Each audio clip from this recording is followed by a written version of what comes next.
ඉස්සර සංසාරේ අබුද්ධෝත්පාද කාලික ඒ කියන්නේ බුදු කෙනෙක් පහළ නොවී තියේදී පසේ බුදුරුන්ගේ යුගයක් ආවා. දඹදිව. ඒ පසේ බුදු රජාණන් වහන්සේ නමක් ඉන්න කුටියක එක ආසන්නේ එක ගොවියෙක් හිටියා. ඒ කාලේ අධික සීතලක් ඇවිල්ලා වැස්සත් එක්ක මේ පසේ බුදුරජාණන් වහන්සේ සීතලෙන් ගැහිමින් ඉන්නවා. අර ගොවියා දැක්කා. දැකලා හිතුණා අනේ මුන්වහන්සේට හරි සීතලයි නෝය. මේ අධික සීතල නැති කරන්න මං ගිනි අවුලවන්න ඕනේ. ගිනි කබලක් හදන්න ඕනේ කියලා ඒ දර කැබලි එකතු කළා ගිනි ගොඩක් ගහලා පසේ බුදුරජාණන් වහන්සේට රස්නේ සැලැස්සුවා. සීතලෙන් පෙළෙන කෙනෙකුට උණුසුම ලබා දුන්නා. ඒ කෙනා නිකන් කෙනෙක් නෙමෙයි පසේ බුදුරජාණන් වහන්සේ නමයි. මේකේ අනුසස් උපනුපං ආත්මේ කාය බලේ ලැබුණා 7 දිනකුගේ. එක්තරා අවස්ථාවක ඒ සීතලෙන් පෙළෙන පිරිසකට කම්බිලි ඒකේ පොරෝනා බ්ලැන්කට් පූජා කළා තියෙනවා. මේ වගේ පින්දහම් කරගෙන ආපු කෙනෙක් කොසල් රජුරුවන්ගේ පුරෝහිත බ්‍රාහ්මණයාගේ බිරිඳ මන්තානි කියන බැමිණියගේ කුසේ පිළිසිඳ ගත්තා. පිළිසිඳගෙන ඒ කොසල් රජුරුවන්ගේ පුරෝහිත බ්‍රාහ්මණයාගේ නම භාර්ගව. ඒ භාර්ගවගේ බිරිඳ මන්තානි. මේ දරුවා පිළිසිඳගෙන ඒ බිහි වුණ රාත්‍රියේ කොසල් රජුරන්ට ඇහැරෙද්දී තමන්ගේ ළඟ තියෙන මගුල් කඩුව දිලිසනවා. මේ මොකද කියලා බලද්දී වටේ තියෙන ආයුධත් ඔක්කොම දිලිසනවා. මේ දිලිසීම එකපාරට වෙනකොට මේක හරි අස්වාභාවිකයි. ඊට පස්සේ පාන්දරින් ඇවිදින් ඒ ආයුධ ගබඩාව බාරව ඉන්න කෙනා කිව්වා දේවයන් වහන්සේ ඊ රාත්‍රී හරි පුදුම දෙයක් වුණා. සීළු ආයුධ දිලිසුණා කිව්වා. පාන්දර රාජසේවයට ආපු පුරෝහිත බ්‍රාහ්මණයා භාර්ගව රජුරුවන්ගෙන් අහනවා දේවයන් වහන්සේ සුවසී සැතපුණාද? අනේ බ්‍රාහ්මණය මොන සැපයක්ද? මම මේ ඊයේ රෑ බය වෙලා ඉන්නේ. මගේ ළඟ තිබිච්ච කඩුව අස්වාභාවික විදිහට දිලිසුණා. මේ මාලිගාවේ හැමතැනම ආයුධ දිලිසුණා. ආයුධ ගබඩාවේ ආයුධත් දිලිසුණා. මහා විපතක ලකුණු. මට නම් හිතෙන්නේ මේක මහා අසුබ ලකුණක් කියලා.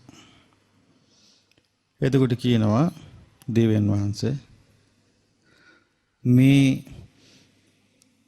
ආයුධ දිලිසිච්ච වෙලාවේ අපේ ගෙදරත් යමක් වුණා. ඒ මොකද්ද? අපේ බිරිඳට දරුවෙක් උපන්නා. කියනවා දේවයන් වහන්සේ ඒ දරුවා උපන්න බවට ලකුණයි කිව්වා ඔය. එතකොට අහනවා ඒ බ්‍රාහ්මණය ඒ කියන්නේ මේ දරුවාගේ අනාගතය මොකද්ද? දේවයන් වහන්සේ මේ දරුවා මහ දරුණු මිනිමරුවෙක් වෙනවා කිව්වා. දරුණු සොරෙක් වෙනවා කිව්වා. එතකොට මේ සොරෙක් වෙන්නේ සොර කණ්ඩායමකටද මෙයා තනි හොරෙක්ද? කණ්ඩායමක් නැහැ කිව්වා මෙයාට. මෙයා තනි හොරෙක් කිව්වා. නමුත් මෙයාගෙන් හානි වෙන්න කලින් දේවයන් වහන්සේ අම්මේ කොළුව මල්ල දාන්නද කියලා ඇහුවා. තාත්තා අහනවා කාගෙන්ද අහන්නේ? රාජ්‍යරුවන්ගෙන්. රාජ්‍යරුවෝ එපා. අපි බලමු ටිකක්. මනන්න ඕනේ කියලා. ඊට පස්සේ පුරෝහිත බ්‍රාහ්මණයා මේ පොඩි දරුවට නමක් තිබ්බා. මොකද්ද? ඔව්. අහිංසක. අහිංසක කියන්නේ හිංසා නොකරන්නා කියන එක. හිංසා නොකරන්නා කියලා අහිංසක කියලා නම තිබ්බා. පුංචි සන්දියේ කාට වුණත් ගොඩක් මතක හිටින්නේ නැහනේ පොඩි කාලේ. එහෙම ගියාට බැලුවට මතක නැහනේ. ඉතින් මේ පොඩි දරුවත් පොඩි සන්දියේ සවැත් නුවර සිටිද්දී භික්ෂුන් වහන්සේලා දකින්න ඇති. බුදුරජාණන් වහන්සේව දකින්න ඇති. නමුත් මේ දරුවාට තේරෙන වයසෙද්දී ටිකක් ලොකු ඒ කියන්නේ අවුරුදු 7-8 9 වෙද්දී මේ දරුවාව ඇරලෙව්වා ඈත ඉගෙන ගන්න තක්ෂශිලාවට. තක්ෂශිලා තියෙන්නේ ගොඩාක් ඈත.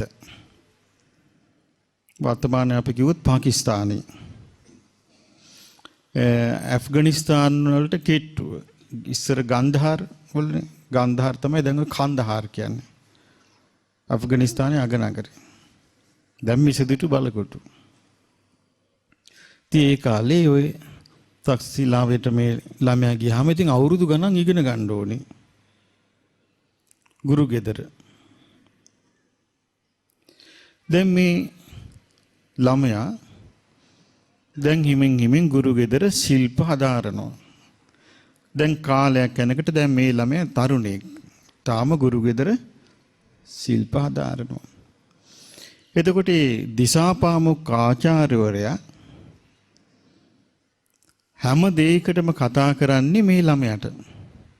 අහිංසක මෙහෙන්න, අහිංසක මට අරක ගේන්න, අහිංසක මේ මගේ වස්ත්‍රය ගන්න කියලා හැම දෙයකටම කතා කරන්නේ මේ ළමයාට.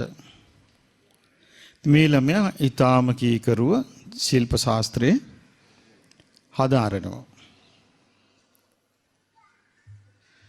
දැන් හැම දෙයකටම මේ ළමයාට කතා කරද්දී දිසාපාමොක් ආචාර්යවරයා පිරිසමැද්දේ කැපිපෙවුනේ කවුද? මේ ළමයා. පිරිසමැද්දේ මේ තරුණයා කැපිපෙනකොට අනිත් අයට මොකද්ද ඇති වෙච්ච එක? අනිත් අය කොටම ඇතුනේ මොකද්ද? ඔව් සුව කළ නොහැකි සුව කිරීමට අසීරු රෝගේ. මොකද්ද? ඉරිසියාව. ඉරිසියාව ඇති වුණා අනිත් කොල්ලන්ට. ඇතිවිලා කතා වුණා හැම දෙයකටම මේකවනේ හොයන්නේ. හැම දෙයකටම ಗುಣ කියන්නේ මේක ගැනනේ. දෙඤ්ඤම්මෝට කියලා. ඊට පස්සේ කතා වෙලා හිතුවා අප හොඳම වැඩේ තමයි දැන් අහිංසක මේක ගේන්න, අහිංසක මේක ගේන්න, අහිංසක අරක ගේන්න, අහිංසක මෙහෙන්න. අහිංසකගෙන් අහන්න කියද්දි මොකද වුනේ? ඒ ගුරු ගෙදර සියල්ලන්ගේම ආදරයට ලක් වෙලා හිටියේ කවුද? අහිංසක. ඒ නිසා මේගොල්ලෝ කතන්දර හදලා මේ නොගැලපෙන තරුණයන්ට නොගැලපෙන කතා හදලා අර දිසාපාමොක් ආචාර්යන්ගේ කණේ තිබ්බා. ආචාර්යන් වහන්සේ ඔය අහිංසක හිතන જાති අහිංසකෙක් නෙවෙයි. ආචාර්යන් වහන්සේගේ තරුණ බිරින්දෑට තට්ටු කරයි කිව්වා. මොකද ඒ කාලේ මේ බ්‍රාහ්මණ ආගමේ ඒ උගන්වන විදියට බ්‍රාහ්මණ වංශිකේ විවාහ වෙන්නේ අවුරුදු 40 දී. විවාහ වෙන අවුරුදු 16ක දැරිවියක්. එතකොට බිරිඳ තරුණයිනේ. එතකොට කවුරු හරි කතන්දරයක් කිව්වොත් මොකද වෙන්නේ? බොහොම සුළු උත්සාහයකින් සැකයක් ඇතිකරන්න පුළුවන්. ඉතින් මේ වැදගත් කොළුවට මේ අභූත චෝදනාවලින් කතන්දරේ හැදුවා යාළුවෝ ටික. හදලා කණ්ඩායම් දෙක තුනකට බෙදිලා එකම බොරුව නැවත නැවත කියද්දි මොකද වෙන්නේ? එකම බොරුවක් නැවත නැවත කියද්දි එතකොට සැකයක් හට ගන්නවා මේක හැබෑවක්ද කියලා. දැන් ඉන්දියාවේ උනේ ඉන්දියාවේ අපි දන්නවා බුදුරජාණන් වහන්සේගේ ධර්මය අපි ඉගෙන ගන්න නිසා මේ දෙවි මිනිසුන්ගේ ලෝකයට හිතසුව පිණිස දේශනා කරපු ධර්මයක්. නමුත් ඉන්දියාවේ ඒ බුදුදහමට විරුද්ධව අරගල කරපු බ්‍රාහමණයෝ පොත්පත් ලියුවා බුදුරජාණන් වහන්සේ පහළ වුණේ බ්‍රාහ්මණයන්ව නැති කරන්නයි. බ්‍රාහ්මණ ධර්මයට විරුද්ධවයි. වේද විරෝධියෙක්. ඒතර කාලයක් තිස්සේ ඒක කියාගෙන ගියාම Hindu ධර්මයේ නැති කරන එකක් මේ බුද්ධ ආගම කියලා කාලයක් ගියාම මොකක් කළත් ඒගොල්ලන්ට පේන්නේ ඒක Hindu ආගමට විරුද්ධයි කියලා. ඒක අදත් ඒ විදියමයි පොඩ්ඩක්වත් වෙනස් නැහැ. අදත් ඉන්දියාවේ සමාජය ඇතුළට ගියපු කෙනෙක් දන්නවා. පිටින් බැලුවට හොයන්න වන්දනාව ගිහිල්ලා හොයන්න බෑ. අදත් අපි දන්නවා මේ දවසක් මම ඉස්සරහම ඒ බ්‍රාහ්මණ හාමුදුරු කෙනෙකුට ඒ හාමුදුරු මගේ ශිෂ්‍ය නමක් ඒ හාමුදුරන් ඉස්සර අනිත් බ්‍රාහ්මණයෝ ඇවිල්ලා හොඳටම දොස් කිව්වා දැන් තමුසිලත් මහාන වෙලා මේ Hindu ආගම විනාශ කරන්න දෙන්නේ කියලා. ඒ වගේ තියා බිම් බලාගෙන අහගෙන හිටියා මොකද කරන්න බෑ බල සම්පන්නයි මිනිස්සු. ඒ නිසා අද ඒ කියන්නේ බොරුවක් නැවත නැවත කියද්දි එතකොට මොකද වෙන්නේ? ඒ ඇහෙන්නේ බොරුව හැටියට නෙමෙයි ඇත්තක් වගේ.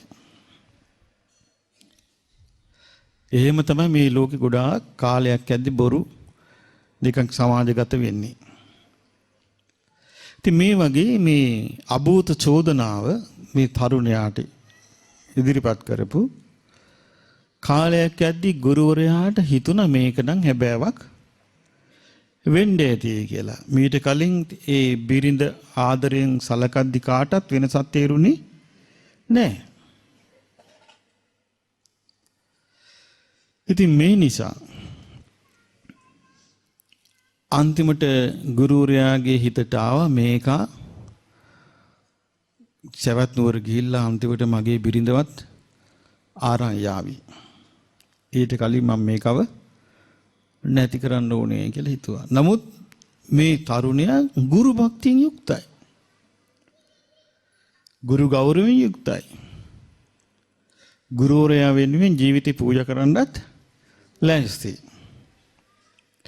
එතකොට දැන් ශිල්ප ශාස්ත්‍ර හදාරලා අවසන් වෙලා ආපහු ගමට යන්න ලෑස්ති වෙලා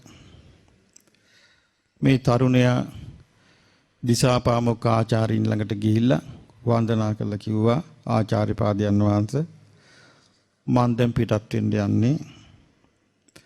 එතකොට කිව්වා ගුරුවරයා කිව්වා බොහොම හොඳයි. හැබැයි එහෙම ලේසි යන්න බෑ කිව්වා. මං ඉල්ලන ගුරු පඬුර මට පූජා කරලා යන්න. එතකොට තමයි ওই ශිල්පේ පළ දෙන්නේ. ඉතින් කොහොම එහෙමයි ආචාර්ය පාදේනි. ඔබ වහන්සේ ඉල්ලන ගුරු පඬුර මං දෙන්න ලෑස්ති කිව්වා. කිව්වහම මොකද බමුණු මොලේත් හරිය කට්ට මොලයක්. මේ බමුණු කියලා කියන්නේ මේ ලෝකේ හරි සියුම් විදියට කල්පනා කරන්න පුළුවන් පිරිසක්. ඉන්දියාවේ ජනගහනයෙන් 7% බ්‍රාහ්මණ. ඉන්දියාව පාලනය කරන ඒගොල්ලෝ. ඒකයි. ඉතින් ඒ නිසා කිව්වා එහෙම බෑ. මම කියන දේ ගුරු පඬුර හැටියට දෙන්න ඕනේ. මොකද්ද මන් දෙන්නම් කිව්වා. කිව්වා ඇඟිලි 1000ක් මිනිසු මරා එතන කිව්වේ මිනිස්සු 1000ක් මරන්න කියලා කිව්වේ. ඒ 1000 ඒ කියන්නේ එක්කෙනෙකුගෙන් එක ඇඟිල්ලයි ගන්න කිව්වේ. මිනිස්සු 1000ක් මරලා මාලයක් හදලා මට ගෙනත් දීපන් කිව්වා. ඉතින් මේක ශිල්ප ශාස්ත්‍ර ඉගෙනු ගුරුවරයෙකුගෙන් ශිෂ්‍යෙක් කිසිසේත්ම සිහිනකින්වත් සිතූ පැතූ දෙයක් නෙමෙයි. නමුත් මේක අහදී අහිංසකට මොනව හිතෙන්නේ නැද්ද මේ වෙලාවේ? බලන්න මේ සංසාරේ යන ගමනේ භයානකකම. දැන් මේ වගේ අනුන්ගේ කුමන්ත්‍රණ වලට අහුනේ තමන්ගේ දක්ෂකම ඉන්නේ. තමන් දක්ෂ නිසානේ කට්ටිය එකතු වෙලා කුමන්ත්‍රණ යටෙව්වේ.